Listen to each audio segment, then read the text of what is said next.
solve the differential equation x minus 2y minus 1 dx minus x minus 3 dy equals 0.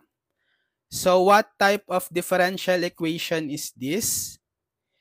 Let's try to check for exactness. So to check for exactness, we will need to find the partial derivative of m with respect to y and the partial derivative of n with respect to x. So the DE is exact if these two partial derivatives are equal. But let's identify first which is m of x comma y and n of x comma y.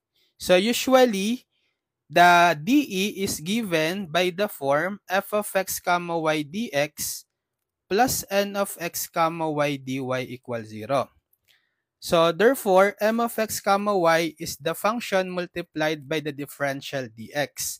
So in our given, m of x comma y is x minus 2y minus 1. While n of x comma y is the function multiplied by dy. So in our given, it includes the negative quantity x minus 3, right? So therefore, n of x comma y is negative quantity x minus 3. So now that we know the value m of x comma y and n of x comma y, we can now find the two partial derivatives. So let's start with the partial derivative of m with respect to y. When we say partial derivative with respect to y, we will treat all the x variable as constant and differentiate only all the terms involving the y variable. So if we get the partial derivative of x minus 2y minus 1, so since x is considered as constant, its derivative with respect to y is 0. Minus the derivative of 2y, so 2, copy the 2 constant, times the derivative of y with respect to y is 1. Minus the derivative of 1 constant, 0. So therefore, partial derivative of m with respect to y is just negative 2, right? So for the partial derivative of n with respect to x, this time, we will treat all the y variable as constant and differentiate only those terms involving x. So we can distribute this negative here. So this is equal to negative x plus 3. Negative times negative 3, positive 3. So what is the derivative of negative x with respect to x? Negative 1, right? Plus the derivative of 3 with respect to x. So since 3 is just a constant, its derivative is 0. So therefore, the partial derivative of n with respect to x is negative 1. So the partial derivative of m with respect to y is not equal to the partial derivative of n with respect to x because it is negative 2 for the partial derivative of m with respect to y and negative 1 for the partial derivative of n with respect to x. So what if they are not equal? We cannot apply the solution for exact DE. But let's check whether we can create an integrating factor using the formula. So there is already established formula. So if the partial derivative of m with respect to y minus the partial derivative of n with respect to x over n is a function of x alone, we can have the integrating factor or IF as e raised to the integral of f of x dx.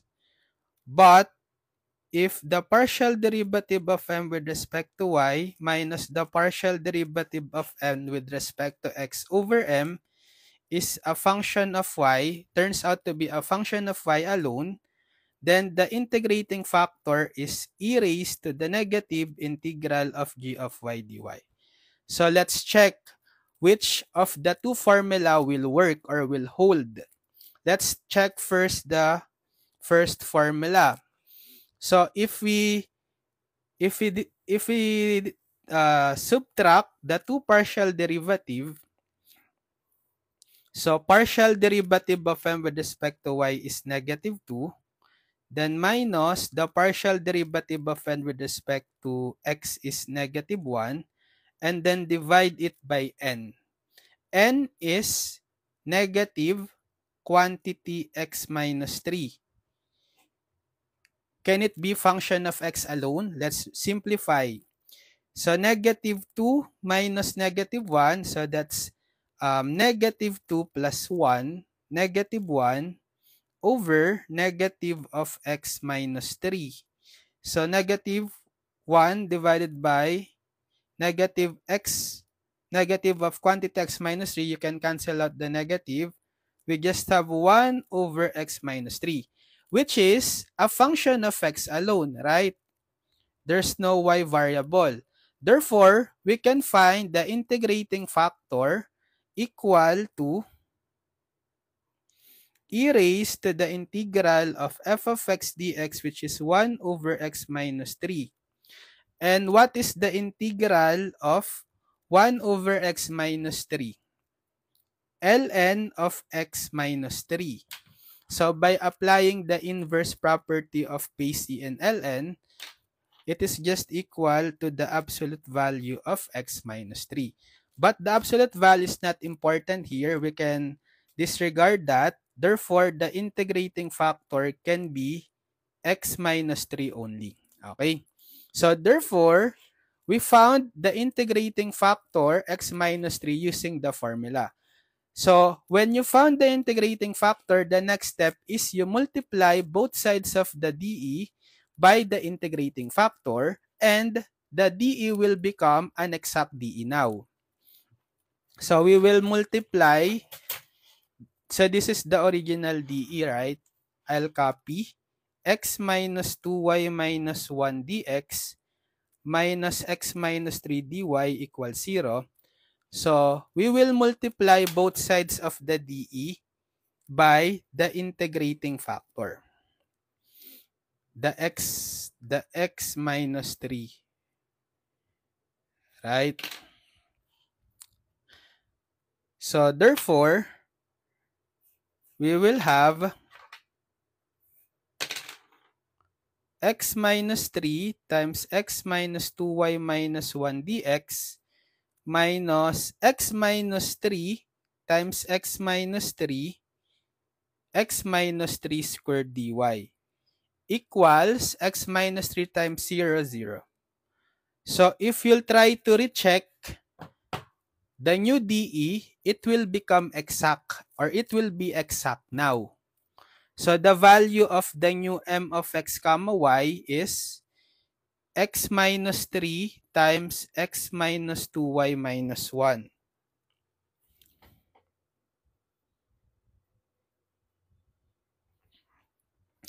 And the value of n of x comma y is negative quantity x minus 3 squared.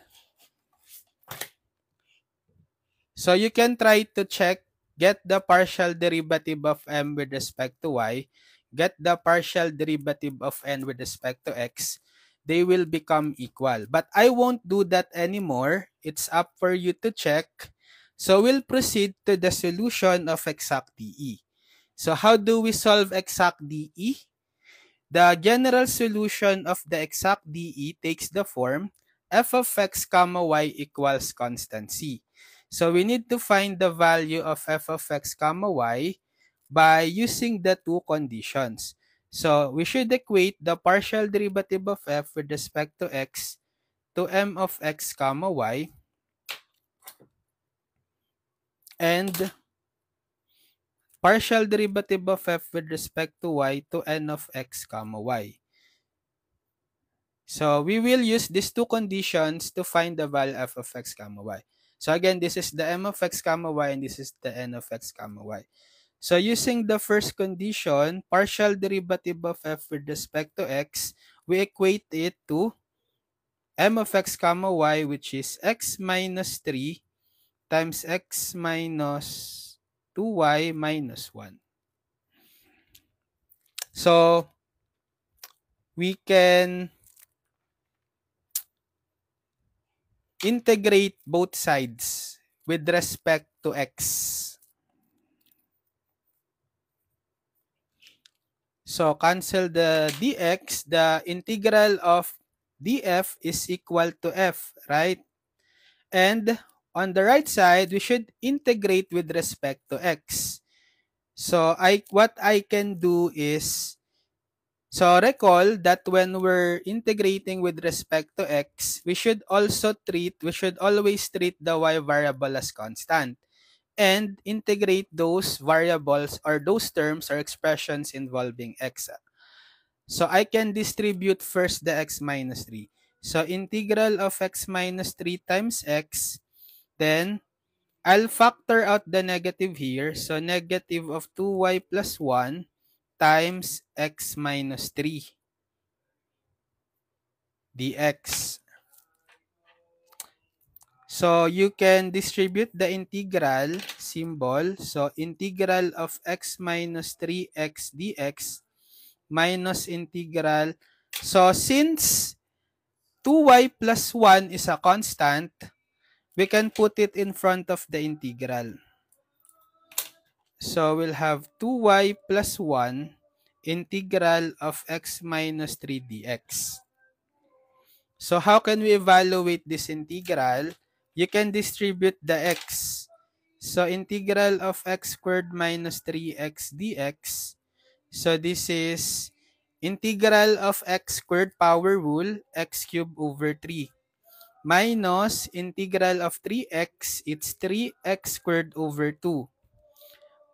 How about for the integral of, so copy the 2y plus 1, negative quantity 2y plus 1, then times the integral of x minus 3. You can actually integrate term by term, but I will apply substitution. I let u equal to x minus 3, derivative of u du, derivative of x minus 3 dx. So therefore, this will become integral of x minus 3, which is u, and then the dx is du. So therefore, we'll have negative 2y plus 1 u squared over 2, power rule. So negative 2y plus 1, then substitute back the u as x minus 3 over 2 squared. Copy the first two terms, x cubed over 3 minus 3x squared over 2. So we still need to put the constant of integration, right? Because we integrate. But instead of putting plus c, since we're partial integrating with respect to x, the constant of integration will be a function of y. Let's denote by t of y. Okay. So this is so far the value of f of x comma y. But we still need to find t of y. We must apply now the second condition that the partial derivative of y with the partial derivative of f with respect to y is equal to n of x comma y. So we'll get first the partial derivative of f with respect to y and equate it to n of x comma y. So when we're partial differentiating with respect to y again, we will treat all the variable x as constant and differentiate only all the y variable. So therefore, the partial derivative of f with respect to y is for x cubed over 3.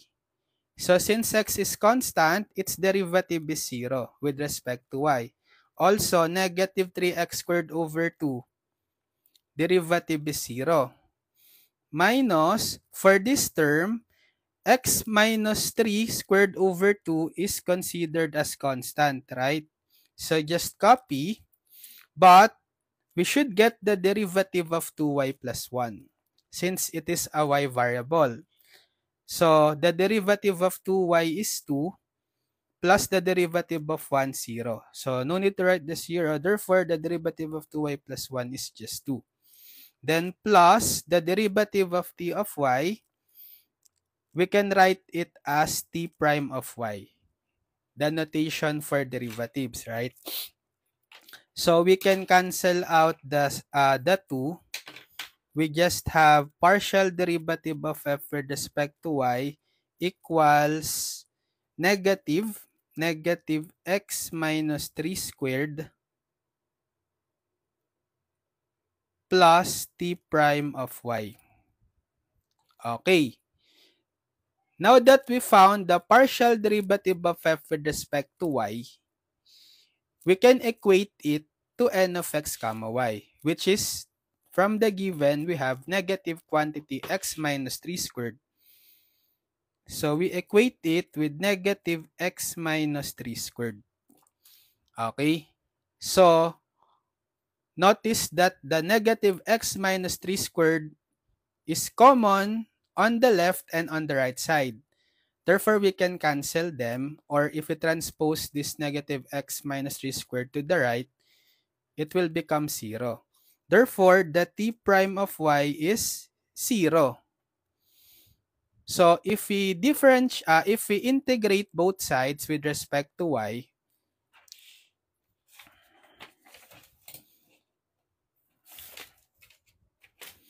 so what we have so far is t prime of y is 0.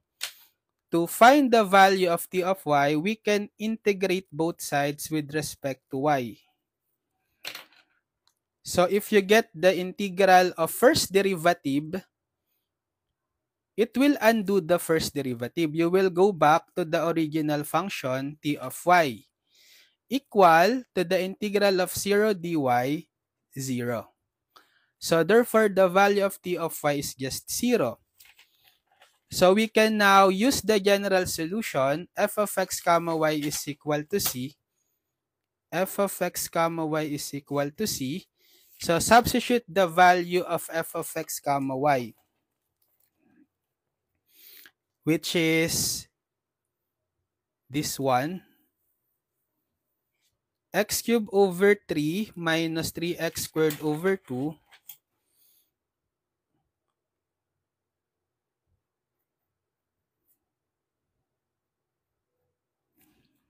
and then minus 2y plus 1 times x minus 3 quantity squared over 2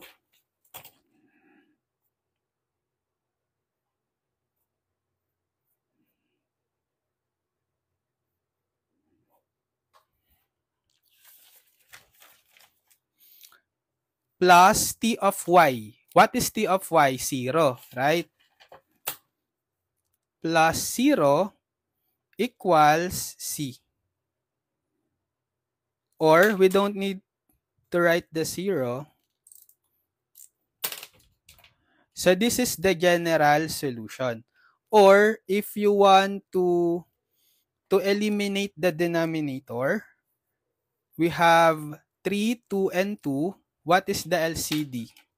We multiply both sides by 6, right?